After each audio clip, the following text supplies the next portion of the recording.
présente sur Info 10 France Nationale. Et pareil, le français passe sur le 14e. J'espère que vous allez bien. En tout cas, moi ça va nickel. Je suis très heureux de vous retrouver dans ce nouveau numéro. Cette semaine, aujourd'hui, on va découvrir une nouvelle ligne de métro. En effet, nous allons partir découvrir une ligne qui existe depuis maintenant les années 70 environ. Alors, quelle est cette ligne? Avez-vous déjà une idée vu le style de la station à décoration? Si je vous montre une petite idée, vu la pancarte qui est là-haut, est-ce que vous avez déjà une idée?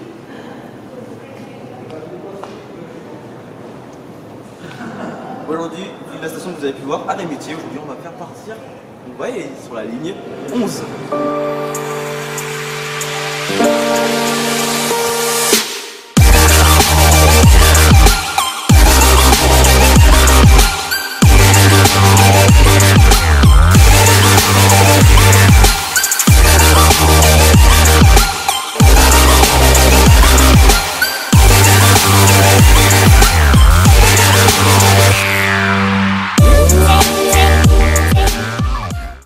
La ligne 11 du métro de Paris est une ligne de métro parisien gérée par la RATP qui relie actuellement Châtelet au centre de Paris à Mairie-des-Lilas en Seine-Saint-Denis, soit un tracé de 6,286 km en 15 minutes avec 13 arrêts. L'île la plus courte si on ne compte pas la 3 bis et 7 bis. La ligne transporte 227 000 voyageurs en moyenne chaque jour, donné en 2010. Cette ligne est mise en service le 28 avril 1935. Cette ligne possède les rames les plus anciennes du métro parisien. Nous allons retracer son histoire qui a pu donner naissance à cette ligne.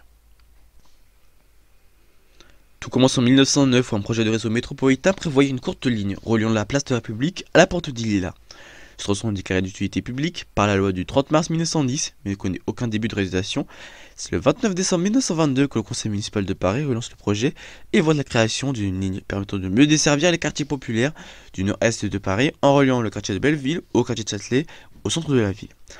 Cette ligne est destinée à remplacer le tramway funiculaire de Belleville et les lignes de bus du nord-est de la capitale. Elle doit relier la station Châtelet sur l'avenue Victoria à la porte des Lilas en passant par la place de la République. Initialement, la ligne devrait suivre la rue de Belleville sur la totalité de sa longueur, mais une modification de tracé a finalement permis de desservir la station Place des Fêtes, station où passe la ligne 7 bis au prix d'un passage sous des immeubles. Même chose pour les stations République et Hôtel de Ville qui ne passeront pas par ces deux arrêts, au profit des stations Arts et Métiers et Rambuteau. La tronçon de la place de la République à Châtelet sur l'avenue Victoria est déclarée d'utilité publique par un décret du 14 mai 1925 et c'est en septembre 1931 que les travaux débutèrent à l'exception de l'ouvrage sous la place de la République qui avait été construite en même temps que les lignes 8 et 9. C'est le 28 avril 1935 que la ligne 11 est inaugurée.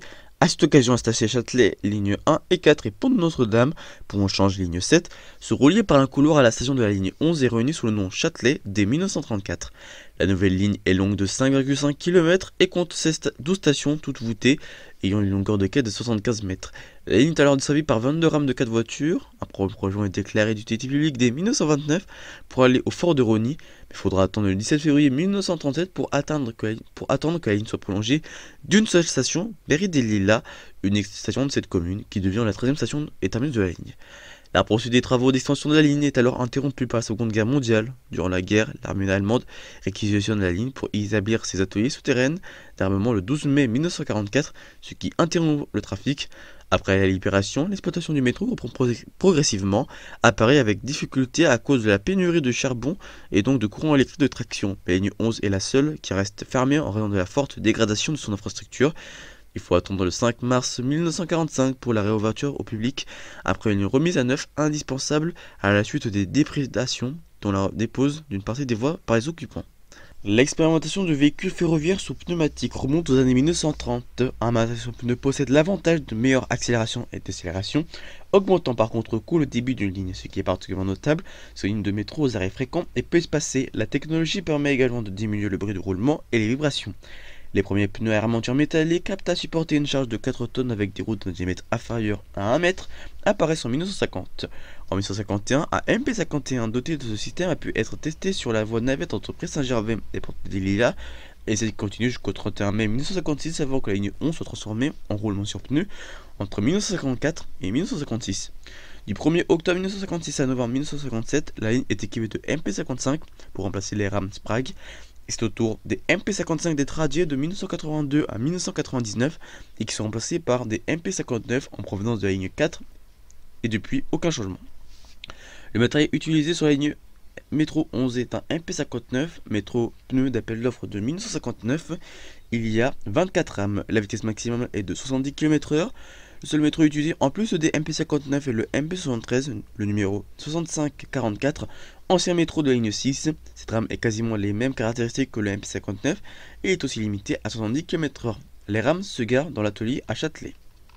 Cette ligne n'a pas vraiment de conséquences actuelles en termes de voyageurs, mais un avenir est prévu pour cette ligne avec un remplacement des rames et un prolongement de la ligne. Quels sont l'avenir de cette ligne? De nouvelles rames vont arriver sur la ligne 11 du métro parisien en 2022 pour remplacer les 24 rames MP59 et le seul MP73 composé de 4 voitures. Elles seront remplacées par 41 rames MP14 métro pneu de l'appel d'offres de 2014 lors du prolongement de la ligne. Le MP14 sera en mode CC, conduite avec conducteur, composé de 5 voitures à interculation intégrale, ce qui oblige d'agrandir les stations. Côté prolongement, la première partie du prolongement sera entre Méridi-Lila et Rosny-Bois-Perrier.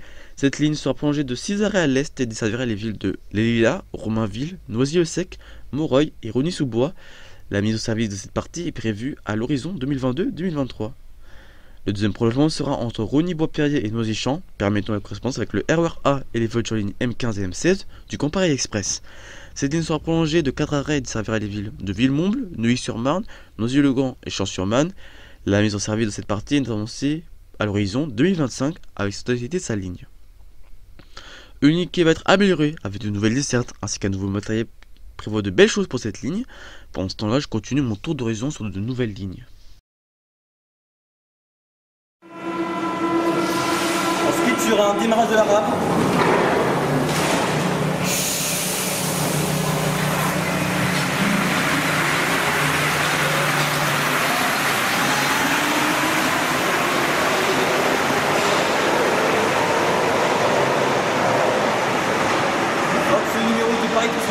Merci à vous de nous avoir suivis, on se retrouve la semaine prochaine pour un nouveau numéro, mais l'info continue sur notre compte Twitter et Instagram Footsie France. D'ici là, passez une très bonne journée sur Footsie France. D'ici là, portez-vous bien. C'était pas sur notre 4 14 RM. D'ici là, ciao.